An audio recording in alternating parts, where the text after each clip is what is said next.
Hello friends, welcome to my channel. இந்த வீடியோவில் என்னோட ஆயிலி ஆக்னி ப்ரோன் ஸ்கின்னுக்கு நான் என்னென்ன ப்ராடக்ட்ஸ் யூஸ் பண்ணுறேன் அப்படிங்கிறத பார்க்கலாம். ஃபஸ்ட்டு கிளென்சிங்க்கு பார்த்தீங்கன்னா நான் சாலிசிலிக் ஆசிட் கிளென்சர் யூஸ் பண்ணுறேன், மினிமலிஸ்டோடது. இதோட ரேட்டு வந்து $299 கொடுத்துருக்காங்க. இதை டெய்லி யூஸ் பண்ண வேண்டாம், ஒன் டே விட்டு ஒன் டே அந்த மாதிரி யூஸ் பண்ணிக்கோங்க. மற்ற டேஸில் ஏதாவது ஜென்டிலான ஒரு கிளென்சர், அதாவது செட்டாஃபில் இல்லைனா சிம்பிள் அந்த மாதிரி ஏதாவது ஒன்று யூஸ் பண்ணிக்கோங்க. இது ரொம்ப தண்ணி மாதிரி தான் இருக்குது, நம்ம ஃபேஸ் வாஷ் பண்ணும்போது கூட லைட்டாக தான் நுர வரும். நெக்ஸ்ட்டு டோனருக்கு நான் யூஸ் பண்ணுறது ப்ளம்மோட க்ரீன் டீ டோனர். இதோட ரேட் வந்து பார்த்திங்கன்னா $390 கொடுத்துருக்காங்க. நம்ம ஆன்லைனில் இதை விட கம்மி ரேட்டுக்கே வந்து வாங்கிக்கலாம்.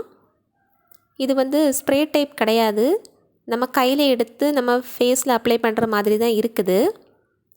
இதில் கிளைகாலிக் ஆசிட் இருக்கனால நம்ம ஃபேஸில் இருக்க ஆக்னி மார்க்ஸ் எல்லாமே வந்து இது சீக்கிரமாகவே ரிமூவ் பண்ணி தந்துடும். நம்ம வேணும்னா அந்த மாதிரி காட்டன் பேட்ஸ் கூட வீட்டில் வாங்கி வச்சுக்கலாம். வாங்கி வச்சு இதில் டிப் பண்ணி நம்ம ஃபேஸில் அப்ளை பண்ணிக்கலாம். நீங்கள் சாலிசிலிக் ஆசிட் கிளென்சர் யூஸ் பண்ணுற அன்றைக்கி இந்த டோனர் வந்து யூஸ் பண்ண வேண்டாம், ஸ்கின் வந்து இரிட்டேட் ஆகலாம். ஸோ ஒன் டே விட்டு ஒன் டே யூஸ் பண்ணிக்கோங்க. ஓகே, நெக்ஸ்ட் ஸ்டெப் வந்து மாய்ஸ்சரைசர். அதுக்கு நான் யூஸ் பண்ணுறது டாக்டர் ஷீத்தோட ceramide and vitamin C moisturiser use பண்ணிகிட்ருக்கேன். நம்ம ஆயிலி ஸ்கின் இருக்கிறவங்க கண்டிப்பாக ஒரு ஆயில் ஃப்ரீ மாய்ஸ்சரைசர் தான் யூஸ் பண்ணணும். இது வந்து பார்த்திங்கன்னா ரொம்ப லைட்டாக தான் இருக்கும், ஒரு தண்ணி மாதிரி, நம்ம ஃபேஸில் அப்ளை பண்ணதே தெரியாது, அந்த மாதிரி ரொம்ப லைட்டாக தான் இருக்கும். இல்லை நான் என் ஹேண்ட்ஸில் அப்ளை பண்ணுறேன் பாருங்கள், ரொம்ப லைட்டாக தான் இருக்கும். நம்ம அந்த ஒரு எண்ணெய் வழியிற மாதிரி அந்த மாதிரி எதுவுமே இருக்காது. அது மாதிரி இன்னொரு நல்ல மாய்ஸ்சரைசர் இருக்குது.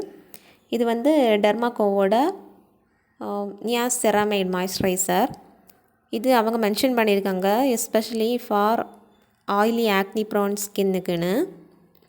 இதுவும் அதே மாதிரி தான் ரொம்ப லைட்டாக இருக்கும், நம்ம அப்ளை பண்ணதே நம்ம ஃபேஸில் தெரியாது.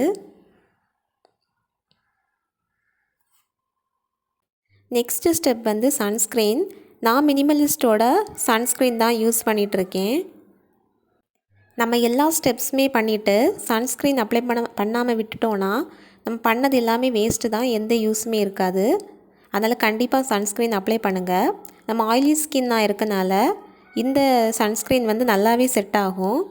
நம்ம வந்து ரொம்ப ஆயிலியாக எல்லாம் தெரியாது, அதே மாதிரி ஃபேஸில் வந்து ஒயிட்டாக அந்த மாதிரி எதுவுமே இருக்காது. நான் வந்து என் ஹேண்ட்ஸில் அப்ளை பண்ணி காட்டுறேன், நீங்களே பாருங்கள். அது நம்ம ஃபேஸோட நல்லாவே வந்து சேர்ந்துக்கும், நம்ம எந்த ஒரு ஒயிட் எதுவுமே தெரியாது.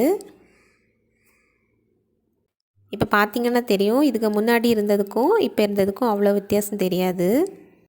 இப்போ நீங்கள் ஃபங்க்ஷனுக்கு ஏதாவது போகிறீங்க, அந்த மேக்கப் எதுவும் போட பிடிக்கலை, அந்த ஃபேஸ் வந்து கொஞ்சம் பிரைட்டாக இருக்கணும் அப்படின்னு நினைக்கிறீங்கன்னா இந்த லாக்மியோட டிண்டட் சன்ஸ்க்ரீன் வந்து வாங்கி வச்சுக்கோங்க, உங்களுக்கு நல்லாவே யூஸ் ஆகும். இது நம்ம ஃபங்க்ஷனுக்கு ஏதாவது போகிறதுக்கு முன்னாடி இந்த டிண்டட் சன்ஸ்க்ரீன் போட்டுட்டு ஃபேஸில் லைட்டாக பவுடர் அப்ளை பண்ணிட்டா போதும், ரொம்பவே வந்து பிரைட்டாக இருக்கும். நமக்கு ஃபவுண்டேஷன் அந்த பிபி க்ரீம் எதுவுமே தேவை கிடையாது, இதுவே வந்து நல்லாவே ஒரு க்ளோ கொடுக்கும். ஓகேவா, பார்த்தீங்கன்னா தெரியும், எனக்கு ஹேண்ட்ஸில் அப்ளை பண்ணி காட்டியிருக்கேன். ஓகே, இதெல்லாம் தான் பார்த்தீங்கன்னா நான் என் பிம்பிள்ஸ்க்கு க்யூர் பண்ணுறதுக்கு யூஸ் பண்ண ப்ராடக்ட்ஸு. வீடியோ பிடிச்சிருந்தா லைக் பண்ணுங்கள். தேங்க்யூ.